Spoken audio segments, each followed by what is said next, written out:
We all thank you for fighting for the right of the press to report the news freely, fully, and truthfully. Congratulations, and keep up the good work.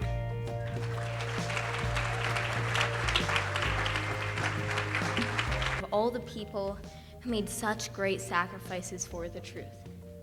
Right there's Christiane Amanpour. I mean, she's been to war zones all across the world and has literally risked her life for the story. John Zenger, who this award was named after, was jailed in 1734 for reporting bad things about the governor, but he and his wife Anna didn't back down. His wife continued publishing the paper while he was jailed. The truth mattered that much. These are just two examples of people who the truth was just too important for them to let go. I think that reporting is one of the most noble professions, which is why I'm so honored to be here accepting this award. And yeah, it's a really amazing honor. But I'm not taking it as a celebration of me. I'm gonna take it as a recognition that the truth is always worth fighting for, no matter the cost. Thank you.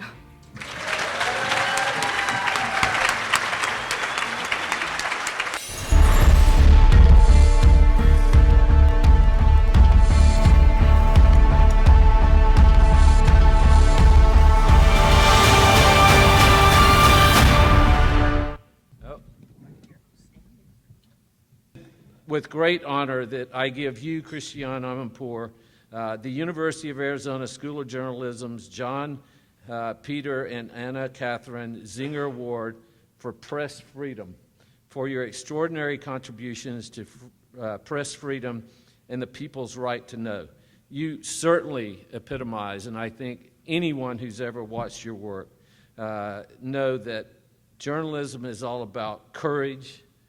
You know, as a heart surgeon, I think I'm a tough guy, and I've been on the front lines of when people die. But your courage, truth-seeking, holding those in power accountable, and providing people with information they need to self-govern is something that I hope inspired Hilde as she watched what you did, and of course her father. And so it is such an honor to present you this award, and thank you for making the time to come to the University of Arizona. Thank you very much. So here it says, and I generally do not, particularly in the post-Me Too world, say, please look at my chest. But read my chest. It says, be truthful, not neutral. And this is not something I commissioned. It's a friend of mine in London, really sweet, who had seen me tweet this and has heard me talk about it and was quite moved by it. And she had somebody who is a jumper, sweater maker, make it for me.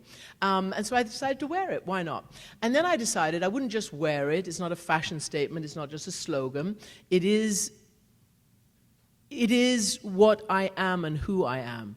And I learned this moral in Bosnia. And you saw some of the pictures up there, and you know from more that my first big story was the first Gulf War, and that sort of really kind of, well, it set me on my way, let's say. And it set CNN on its way in a major global way, because up until then, CNN had spent 10 years working its way up to being, indispensable in the United States. But with the first Gulf War, and with this massive crisis happening, and with CNN's ability to show you everything that was going on in real time, including the military buildup, including the diplomacy that was going on, and then eventually the war, that cemented CNN on the international and the US, the whole global stage. And I grew with CNN. That was my launch as well. Meaningful film, actually. Just to say that I am incredibly honored to be here. I'm thrilled to have been awarded this. I'm so happy to be reunited with friends and colleagues and to have met so many of you. And I'm so impressed by how many of you who came up to me, are so energized by what you do, whether it's in the journalism field, which most of you were talking about that, but in all sorts of fields. The dean of the law school, I think, is here. And I think that, law is great, and I hope many, many young people go into the field of human rights law, because again, that's where we are in in our moment in history right now. It's about human rights, it's about justice, it's about truth, it's about, survival. And we're all in it together. So thank you very much indeed.